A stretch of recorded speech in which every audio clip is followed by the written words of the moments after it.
राज्य में आलू संकट को नहीं कुंभीर कांदना कांदुथिबा बीजेडी को आईना देखाइछंती चाषी समवाय समितिर कार्यकर्ता और मोंटेश्वरी एग्रोटेक रो फाउंडर मेंबर। सूचना अनुसार कटक सदर निर्वाचन मंडल अंतर्गत किशोर नगर पंचायत विशालपड़ा ग्राम में थिबा मोंटेश्वरी एग्रोटेक कोल्ड स्टोर परिसर में सांबादिक सम्मेलन अनुष्ठित होता। यह सांबादिक सम्मेलन में चाषी समवाय समितिर कार्यकर्ता मनोज शुक्ला आलू संकट को नहीं बीजेडी कुंभीर कांदना कांदुछि बोली कहिथिले। बीजेडी सरकार समय रे 213 कोटी आलू बिहन दुर्नीति सांगकु चाषी एवं कोल्ड स्टोर को प्रोत्साहन मिलला नहीं, जहा फल रे आलू चाष प्रति चाषी विमुख हेबा सह कोल्ड स्टोर बंद हो गला। सेतिपई राज्य रे आलू संकट देखा देछि। एबे सरकार को अनुरोध करिछु आलू चाषी और कोल्ड स्टोर को सरकार प्रोत्साहन प्रदान कले राज्य रे आलू संकट दूर हबो।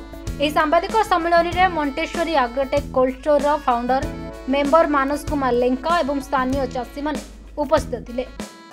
आज मोंटेश्वरी कोल्ड स्टोरेज परिसर रे जो सांबादिक सम्मेलन आम रखीचु यह एभली एक स्थान जहाँ रघुनाथपुर ब्लॉक, सालेपुर ब्लॉक एवं किशोरनगर ब्लॉक मध्यस्थल अवस्थित।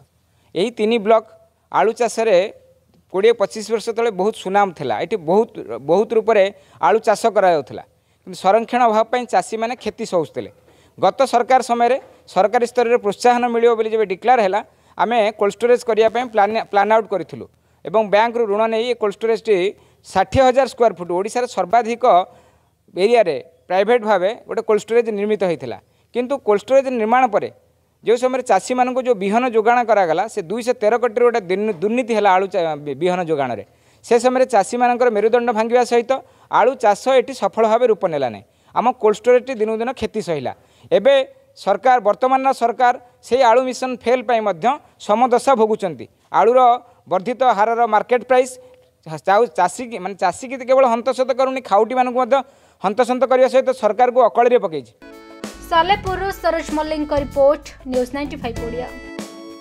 देश विदेश कोण अनुकोण टेक्निक खबर देखंतु आम सह यूट्यूब, फेसबुक और इंस्टाग्राम रे आमको देखंतु, लाइक, शेयर और सब्सक्राइब करने को आद्यम भूलंतुनी।